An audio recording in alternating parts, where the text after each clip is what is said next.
Welcome to How Now, the podcast where we talk about how to live in the now. And here's your host, Kim Martin Raymond.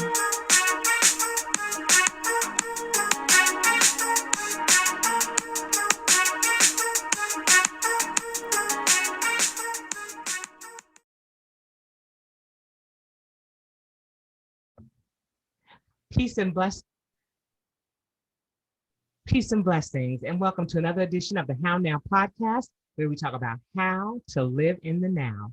I am your host, Kim Martin Raymond. I am a minister, spiritual life coach, author, and founder of Redefining You, LLC, where I help my clients to realign themselves, mind, body, and spirit. And tonight, we're going to be talking about the topic of training Black boys to men.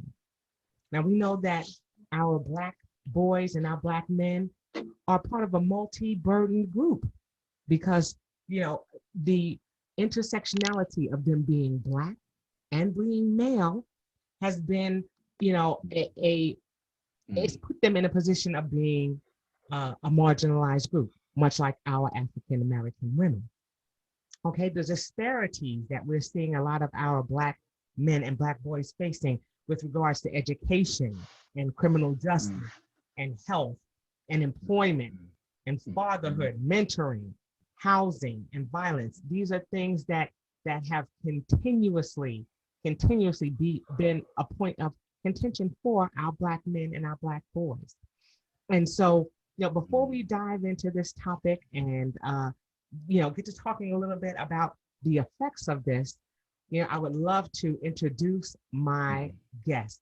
And as is customary with the How Now podcast, I'm going to have him introduce himself at this time. Thank you, Kim, for that introduction.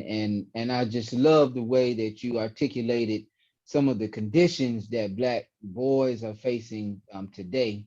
So my name is Julian the General Smith Jr., and I'm from Decatur, Georgia, and I am a two-sport activist like Deion Sanders was a two-sport athlete, and my two sports and activism are education and music.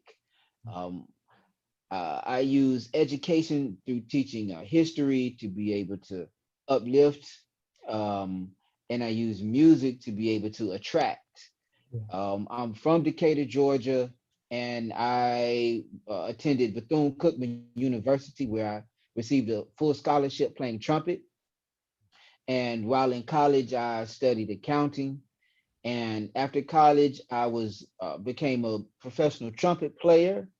And through my travels, I saw the opportunities.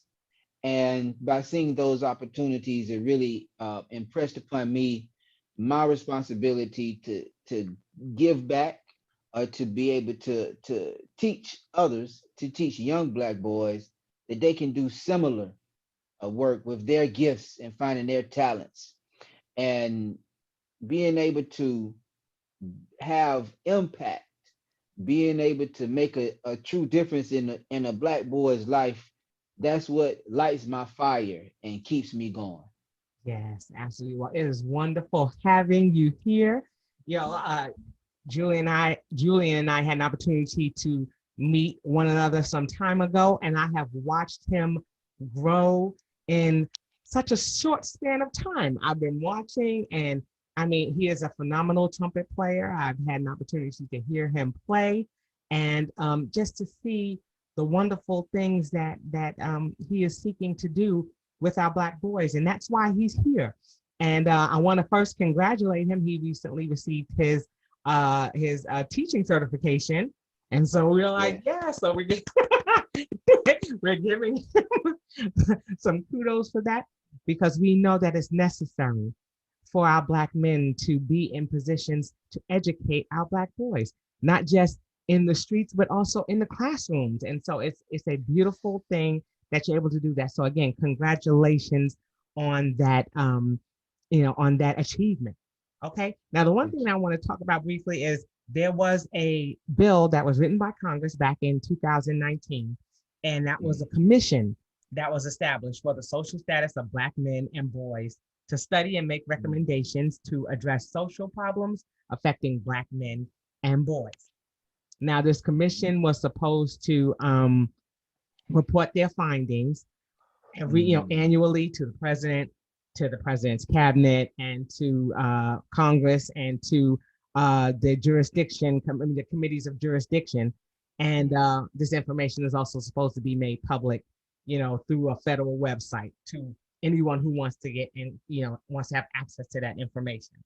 And the goal was for them to create, develop, and improve governmental programs, and also to alleviate some of the underlying causes of some of the disparities that we're seeing with our Black men and our Black boys. But you and I know, and I'm sure some of our listeners know, that it's not just a governmental problem. Even though we know that those that they're part of the system, they fall victim to a lot of the programming and things that are happening, a lot of the penal systems and things of that nature. But we know that it starts in our communities. We know that it starts in our homes, that we, remove that vacuum that a lot of our Black boys and our Black men stay in, because so many of them are in areas, and they may have been raised in impoverished areas, and they don't find their way out of those areas. And so it's really a matter of educating and counseling and mentoring. And a lot of that is going to come not always through governmental programs, but also through just being able to mentor one another man to man. So let's talk a little bit about your experience, growing up, and what's really pushed you to this point that you're at now. Oh, excellent. Thank you for that question, Kim. For me, as a trumpet player coming up in band programs, band directors were like a second father. And seeing them and the way they organized and the way they led, it was another example. I grew up in a two-family home where my dad was an educator as well.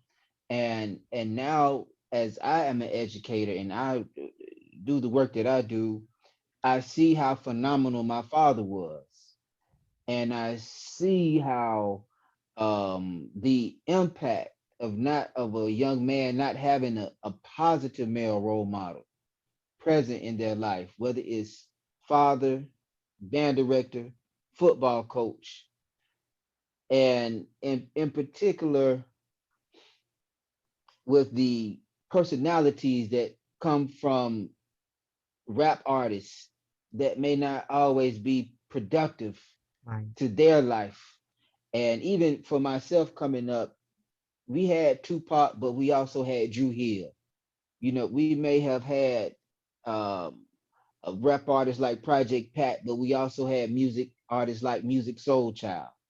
And so for my upbringing, there was at least in the society, there was a balance. It wasn't either you had to be a thug, or we actually embraced some sense of feeling. Right. And so just like you said, it's just so much of what we have seen our Black boys and our Black men experience, like you said, are a product of their environment. It is what they're exposed to. And just like you said, for you, being able to grow up in a two-parent home, and we know that, even the word parent is an anomaly now, because, some families consist of, two moms or two dads or an uncle or an aunt or someone else raising our children. So we know that families don't even look the way they looked back when I was a kid, or even in your experience. So we know that there is a difference in families, and just like you said, we're seeing a lot of the extensions of families, like you said, band directors, coaches, people who are stepping in and being more of a mentor as opposed Yes. to a parent, or or they're taking on that father figure role. Yes. But I guess Yes. it's important also to make sure that we're getting our boys to school so that they are there Yes. to be able to interact with those Mm. who are who are in need. They need that upbringing, they need that direction, they need that mentorship, and I'm sure that's been Yes. difficult for some of them to find it. So Yes. what has been your experience there with regards to being able to you know encourage the boys to make their way into a school door? That question of why is always a top point, Hmm. because it is challenging, given the school environment, because the kids, they understand what is a grade. So you putting me through all of these tests to get a grade. You're putting me, as soon as they start testing at third grade, and the environment is just, the system itself is not necessarily conducive to the creativity that our children have, the energy that our children have. And so and this is why I answered the call to go into the classroom. Hmm. um for me, I'm learning that I am the example, and that any teacher, that they want to know how much you care before they know how much you know. Right. And when they feel that you care, when they see your enthusiasm, when they feel your passion consistently, then they'll start to respond in a different manner. That's Right. been my experience. Right. And I love that you say that, because it is about also making sure that we value their creativity, because not everyone we know is academic. We have a lot of talented children who are talented in sports and in music and other things, and in just being able to combine the two.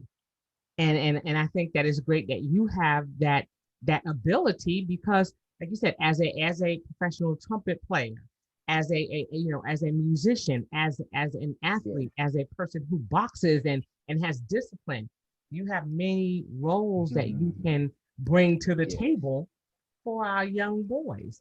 And so, you know, I want to talk a little bit about Yes. some of the programming and things that you're seeking to do with our boys to help them to, get into that space of tapping Mm, into not only that educational piece, but also that mm, creativity piece that they have. mm. Thank you for that question. Um, so I started, I established a foundation in my father's honor, the JKSSr Senior Foundation, and the motto is cultivating the hidden genius in Black sons. Mm, And I do that through how you mentioned, through the boxing, through the music, and the history lessons, by giving them an alternative personality, because the rappers have given them thug, the rappers have given them savage, the rappers have given them beast. And I decided, instead of saying don't do that, don't do that, don't do that, I'll say, why don't you box? Why don't you come be a scholar? Look, as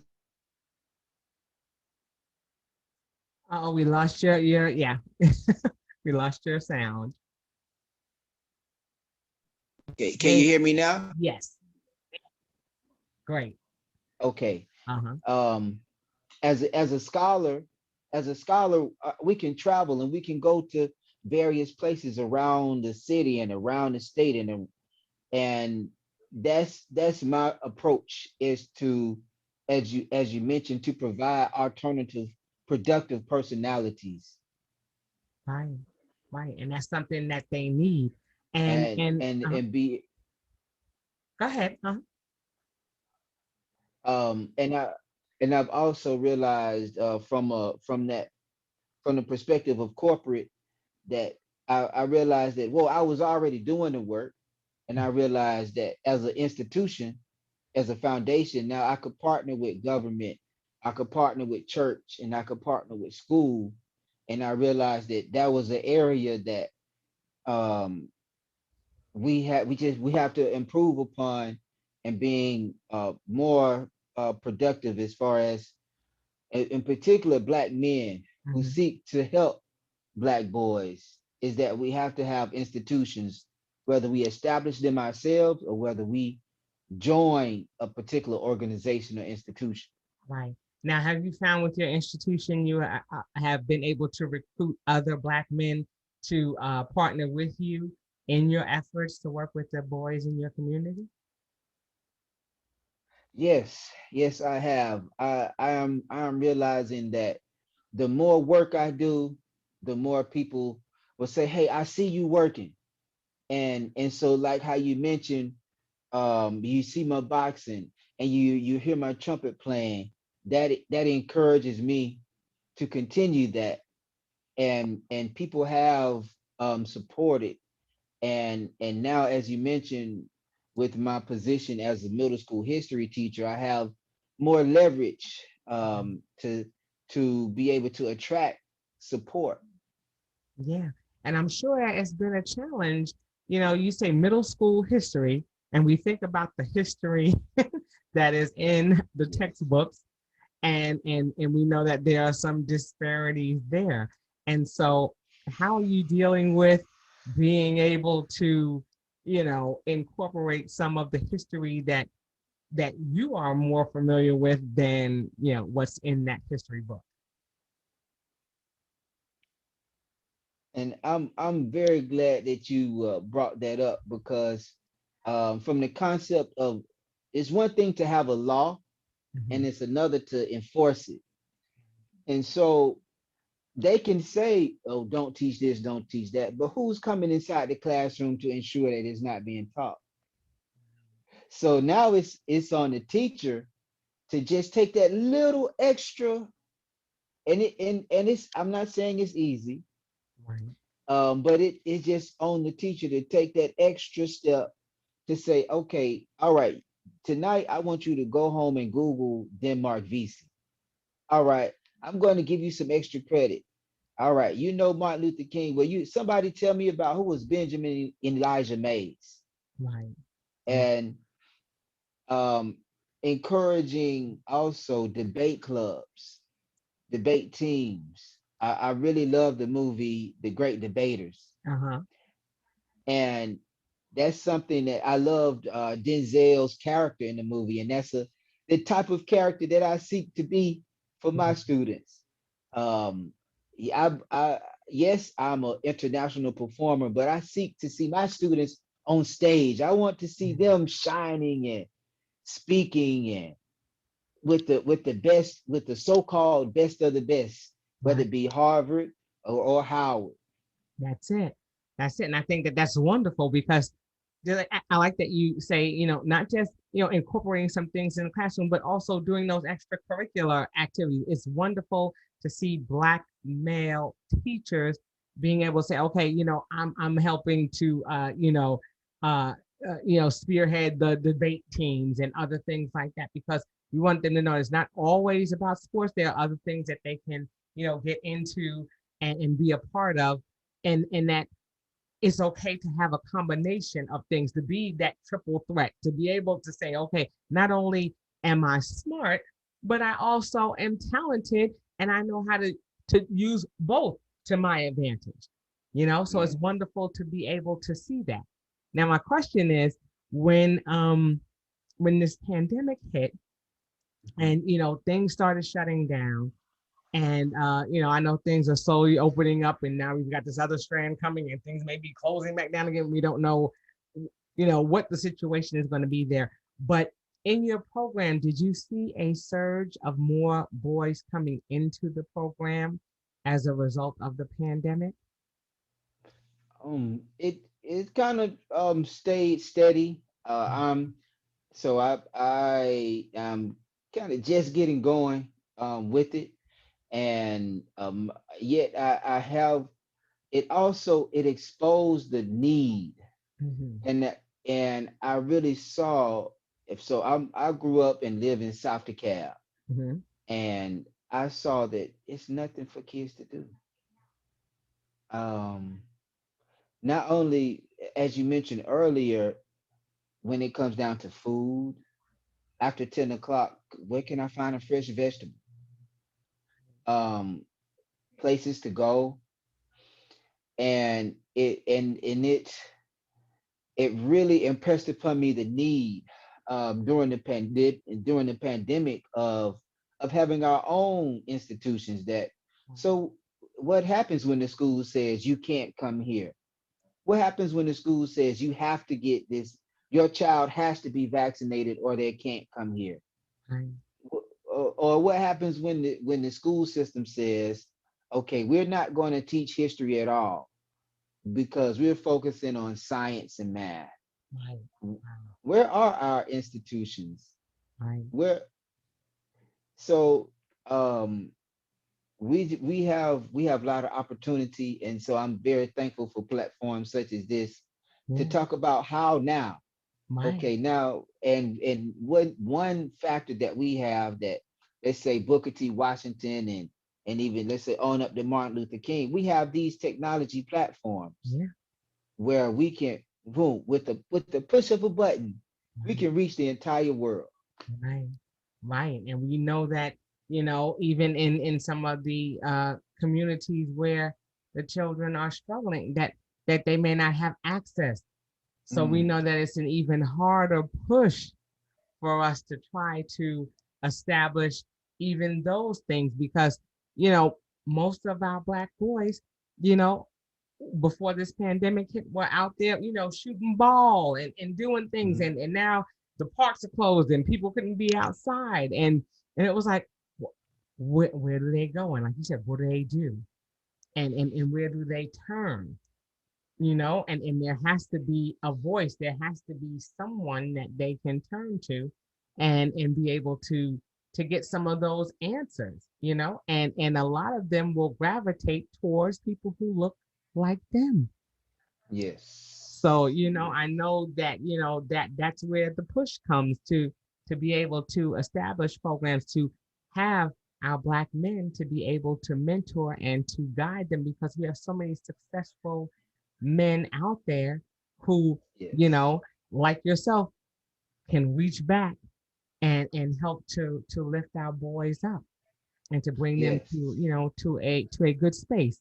So talk to me a little bit about some of the little boys who may have come to you and some of the things that you told them, because there was one video I'll mention that I Mhm. saw you working with a young man showing him how to play the trumpet and Yes. showing him how to keep his time and to do things like that, and it just and just staying with him and encouraging him, and it was wonderful to see that, to just say, okay, Yes. you are doing, move a little faster. All right, let's go. And yeah, keep going. You got it. And I mean, it was wonderful to see that. And so, just talk about some of those experiences, some of those lessons that you've been Yes. able to teach. Excellent. And those instances is what just lights my fire, seeing the student that's trying to get it, that is, hey, okay, how do I do it? And as you mentioned, just being there to say, no, you're doing a good job. Hey, I've been playing 30 years. You won't sound like me today. And being able to show them where they can go with, look, with that trumpet in your hand, the world is waiting for you.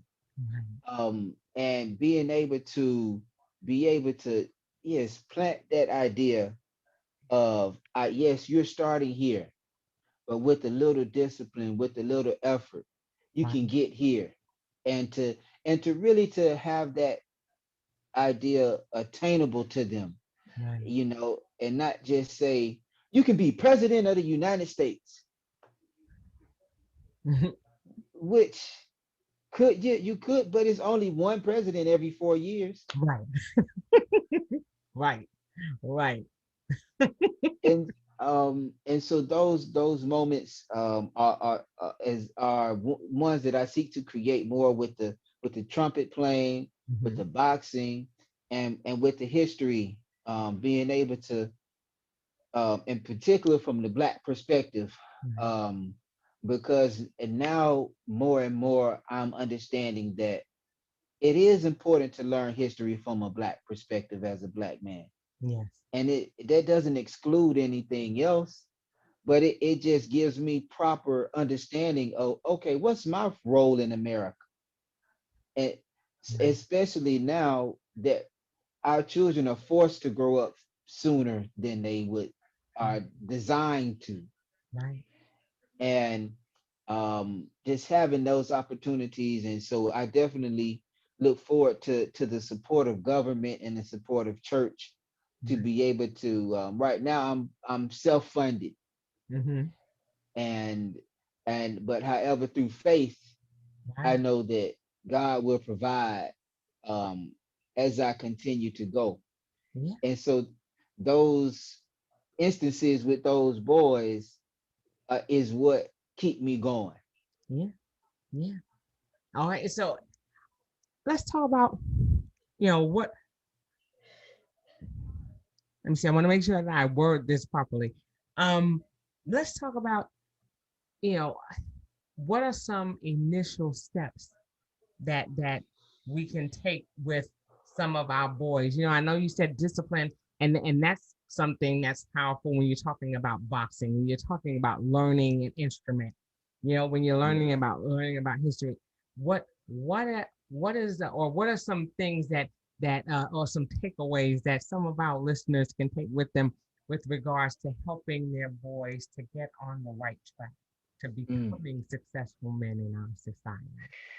That A is a huge beautiful one. question. It's a huge one. Um, Dr. King, he say, see the whole staircase, but take one step at a time. That's right. And so in response to directly to the question is, we have to give our boys a personality. If it's Wynton Marsalis, okay, even if it is LeBron James, let's look at, he built a school. Did you, hey, if it is a music artist, being able to take what something that they know, and just build on it, Right. to inspire them, Right. so that they can take that light and they can go look for themselves, Right. and they can see, I like this, I don't like that. Right. So I think one of the first steps is kind of identifying some examples of excellence. Yeah. Yeah. I think that's great because just like you said, when you think about people like LeBron James, yes, he built a school. You think about people like Shaq, he didn't just play Mhm. basketball. He's super tall, yes, and everybody was like, "Oh yeah, he's gonna be a ball player."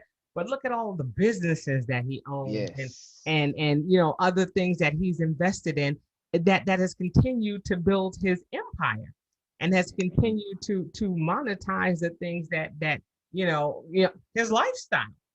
And so those Yes. things are important too. So I love that you say that we're giving them, substantive examples and saying that, even a person like Little Wayne who went to school and got his master's degree and things of that nature, where Mhm. where people have to say, oh, they're a little bit more than just the surface, because we know that, Yes. as men, it's about ego too. And you want your ego stroked and you want people to see you as, Mhm.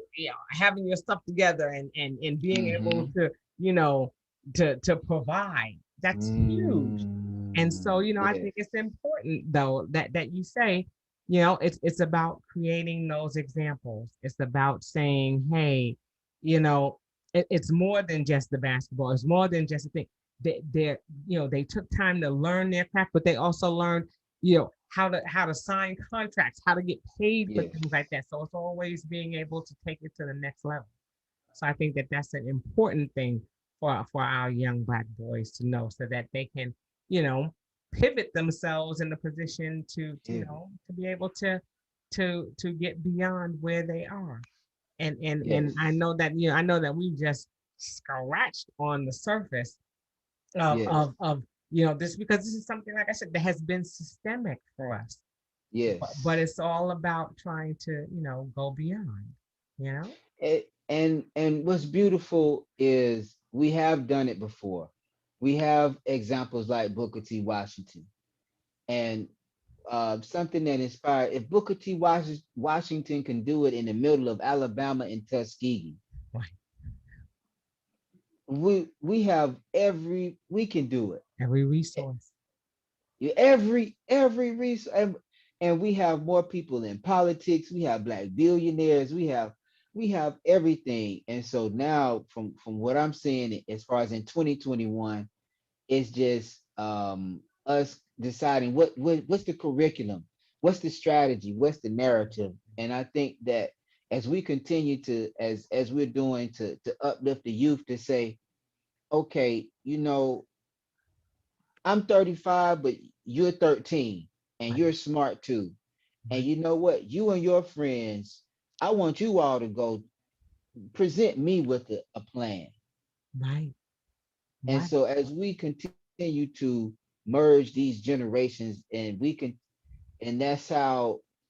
think that's one of a sustainable solution, Yeah. is that intergenerational leadership. Absolutely. I love that you say that. I love that because it is. It is. This is a time where I think we have 5 different generations that are all in the workforce at this time, and that's something that we've never Mm. seen before. And just like you said, it's going to take that intergenerational, you know, combination of you know some of the new things that are not familiar to those of us who they consider the quote unquote old heads, you know, and Hmm. being able to say, okay, how can we come together and make this work for all of us, so that all of us are Yes. benefiting from it and building on those foundational things, like you said, that Booker T. Washington, who didn't have the technology. Now that we have the technology, how can we merge some of those, you know, basic Hmm. line things that those trailblazers set? How can we continue to build on that? How can we stand on their Mm. shoulders? You know? So I Yes. love that you say that, you know? Yes. It's all about trying to build and saying, okay, what's your plan? You have an idea. How do you want to Yes. execute that? And then showing them Yes. how. So I think that that's marvelous that you're Yes. creating that type of platform to be able to help our boys to be those men that they need to be. Okay, so I know we can go on and on, but I know that our time is coming to a close. But what I do want to do is ask, like I do with Mhm. all of my guests, what are you doing in the now to be able to stay focused and to stay positive? Because it's been a Mhm. challenging time, and I know I would be remiss if I didn't touch on that. Mhm. We just seen a lot of violence. We've seen a lot of anger. We've seen a lot of our Yes. black men being targeted, killed, Mm. becoming, Yes. members of the penal system and not being able, being falsely accused. And so it's been a challenging time, Mm. you know, and like I said, it's history repeating itself, but I'm sure that, it's been challenging all the more because it's becoming more Mhm. prevalent. So how do you focus? How do you stay Yes. positive in the midst of all of Mhm. Wow. this? Yes, it is a challenge, as you mentioned, to stay positive, to truly see the condition of our people, to truly see the condition of our children, whether it be we see them on the corner trying to sell water, or whether we see various acts of violence. But for me, I just stay hopeful in the fact of, as we mentioned about Booker T. If a brother like Booker T, who came up from slavery, can help to establish a school, if a brother like Frederick Douglass, who came up from slavery and still had enough wherewithal to negotiate with presidents, I draw strength from the ancestors, and Mm, I also draw strength from those the boys that you see me mentor and see their spark, and to know that they're dependent on me, and they're dependent on me to be there for them. They're dependent on me to make sure that I get the resources that their school needs, and not just me, but us. They're dependent on us to ensure that we pass that baton. So for me, I'll draw strength from my ancestors and from the children, yeah, um, yeah, to find a balance yeah, and to keep moving forward. yeah. I mean, and that's beautiful to see. Just like you said, it's again that intergenerational. You're looking at the ancestors and you're Mm, looking at those who are coming behind you and remaining hopeful that they're our future, mm, and that you can teach them based on what they've learned based on what you've learned from your ancestors. And I love that. And because you yes, teach history, you're in that perfect position yes, to be able to bring that to them. So yes, like you said, yes. it's a huge responsibility. It's a lot. It's a lot. But when you do what you love, you Mm-hmm. know, Yes, it it's makes a it's a difference. labor of love, and I would also like to share that in my process, it has taken me 5 years to get into the classroom. I've transitioned from, let's say, becoming a full-time musician into a career in education, and now I see some of those hidden obstacles that prevent black men in general, and people in general from getting into education. And and those are some of the things that we are going to address as well. Because what good is passing the test to teach, but just because you pass the test on the computer doesn't mean that you know how to teach children. Right. You're right. And this is a situation where, let's say, when we look at Booker T. Washington or Martin Luther King, teachers didn't have to pass a test. Is if you care and you had some knowledge, then you were going to go teach that child. That's right. That's right.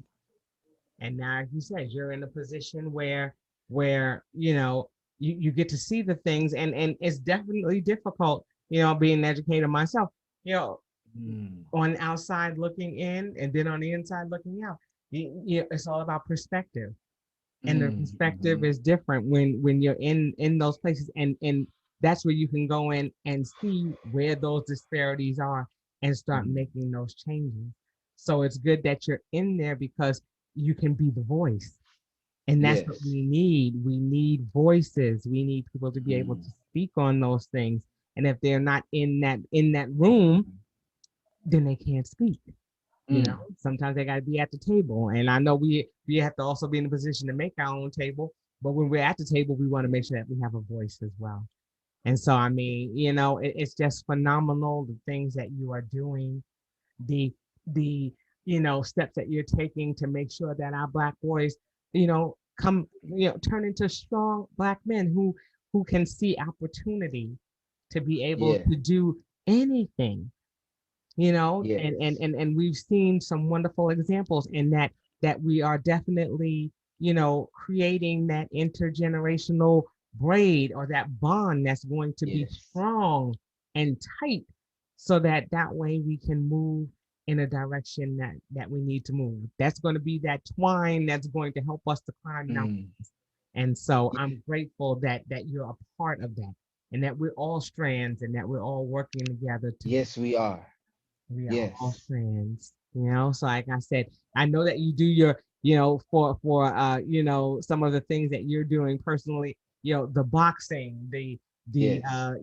doing things, and I know, going in and continuing to, learn more about your ancestors. That's just a Yes. beautiful thing as well, because, that's helping to strengthen you, and in turn strengthen our boys. So like I said, I thank you so Yes. much for being here with me this evening, for sharing, and for you know, just being a part of the process, being a part of Yes. of the plan, being a part of what's going to help our boys to succeed.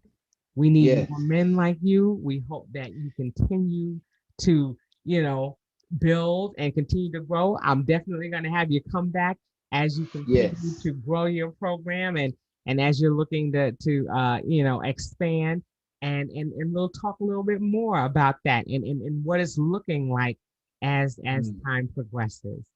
So thank with you. that, let people know how they can get in contact with you if they're interested in your program and your foundation and would like to support.